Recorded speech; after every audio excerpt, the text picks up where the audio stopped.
Welcome to the 13th video in Portrait Drawing the Smart Way, brought to you by thevirtualinstructor.com. Grid Drawing, Part 1.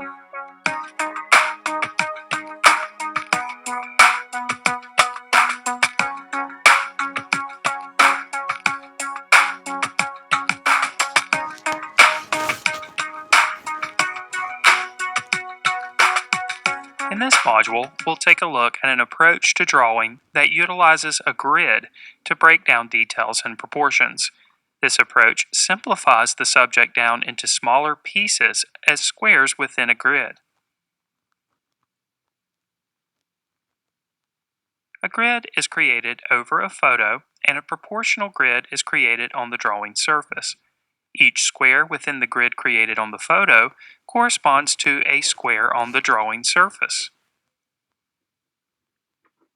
Since accuracy is of the utmost importance with portrait drawing, this approach is very popular among portrait artists and illustrators and can really be used for any subject.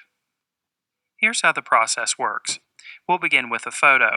Now, we can use any size photo that we like to, but sizes that make it a bit easier to create a proportional grid on a sheet of drawing paper are a little bit easier to work with. So in this case, we'll work with a 10-inch by 8-inch photo. This has been cropped down using Photoshop.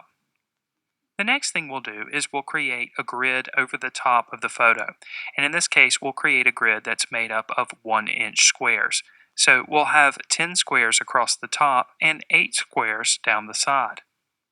The next thing we'll do is we'll create a proportional grid on our drawing surface. Now in this case, we are going to create a grid that's the exact dimensions as the grid that we've created on the photo. So we'll have 10 1-inch squares across the top and 8 1-inch squares down the side. But you're not limited to creating a grid that's the exact same size as the grid that you place on the photo.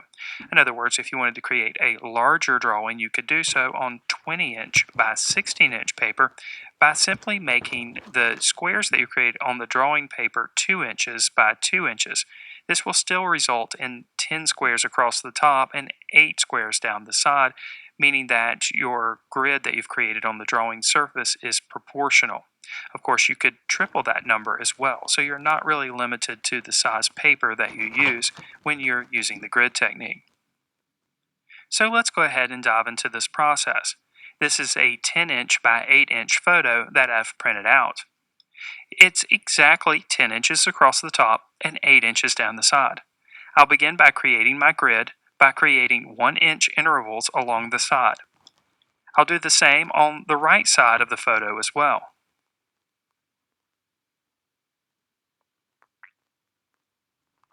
Now we'll create horizontal lines connecting each endpoint that I've created on either side of the photo. I'll use a pencil that's dark enough for me to see the lines, the grid lines, but not so dark that it covers up much of the detail in the photo.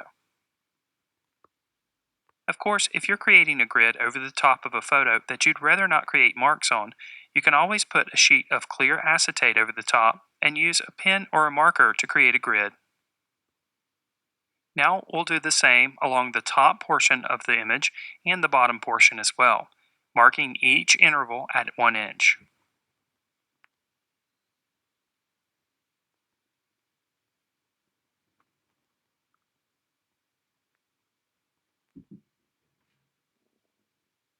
Then we'll connect each one of these intervals with straight lines from the top of the image to the bottom of the image.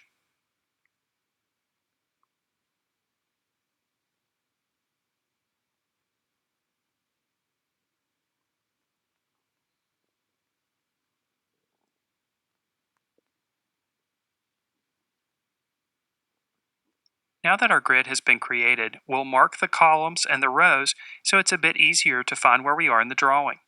In this case, I'll place numbers across the top indicating each one of the columns, and then I'll put letters down the side indicating each one of the rows. Next, it's time to create a proportional grid on our drawing surface. In this case, the paper that I'm working on measures 12 inches by 9 inches, so I've marked out a space that measures 10 inches by 8 inches so that it's the same size as our photo. Then I'll create a grid just as I did over the top of the photo, marking each interval at an inch. We'll start by creating horizontal lines, and then again we'll repeat the process across the top and the bottom, marking each inch interval, and then connecting those lines to complete our grid. In this case, I'm using a very light touch when I'm creating the grid. I'm using an H pencil to do so, but I'm taking care not to put too much pressure on the pencil to create grooves.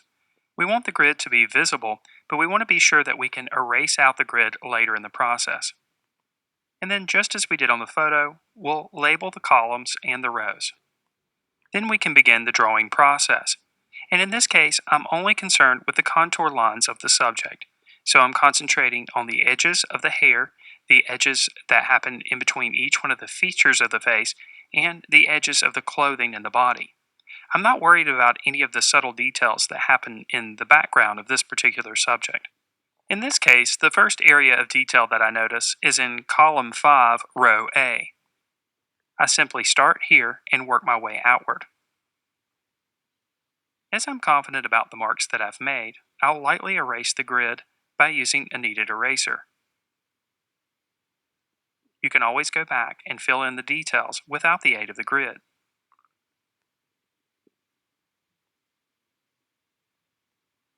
Here again, I'm making light marks at the beginning. Some of these edges and lines will be defined by lighter values instead of darker values later in the drawing process. But for now, we're only concerned with the areas of contrast and the edges of each one of the features.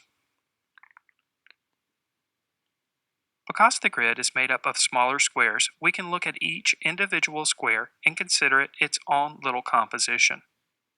By breaking down the lines that we see into these smaller squares, the process of drawing is simplified. It makes it quite easier to break down a complicated subject such as a portrait into bite-sized chunks of information.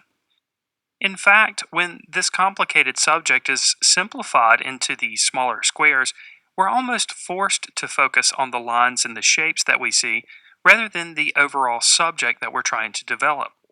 And believe it or not, this actually leads to more accuracy in our drawing.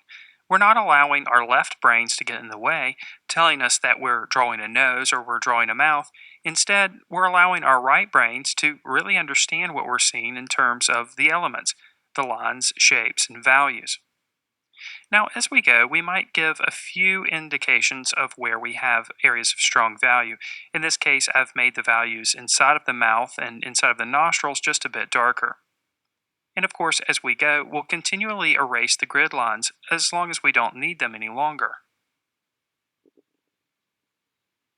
As I mentioned before, not only are we including details that happen in the face and around the head, but we'll also include the details of the clothing and the body.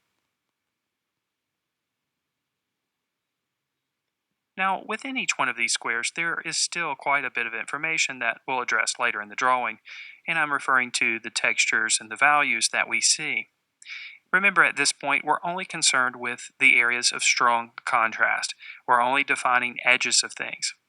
And remember also that because of this, we'll need to draw lightly with the graphite pencil. I'm creating this initial contour line drawing using an HB pencil. This pencil, of course, is right in the middle of the graphite grades. It's not so hard that it will produce grooves in the surface of the paper, but it's also not so soft that it will be dark and hard to erase later in the drawing process. This pencil allows me to make areas a bit darker if I need to, but it will also lift very easily off of the surface if we need to make an area lighter. I would suggest avoiding using pencils like a 2H or lighter because these pencils will most definitely create grooves in areas of the paper and it will be hard to remove these grooves. When we try to go back and add softer graphite in areas or create darker values or lighter values, these grooves will become visible. I would also avoid using a 2B pencil or darker at this stage in the drawing process for the opposite reason. Although these softer pencils will not create grooves in the surface of the paper, they'll be hard to lighten or erase if need be. Now that we've got our initial contour sketch in place, we can erase all evidence of the grid lines and replace any of the contour lines if they're accidentally erased. So, what did we discuss in this module? We learned how to create a grid over a photo, and a proportional grid on a drawing surface. Using the grid as a guideline, we drew the contour lines of the subject on the drawing surface, noting edges and locations of contrast and value. In the next module of this series, we'll begin the process of developing the values of the face and the other details within the portrait.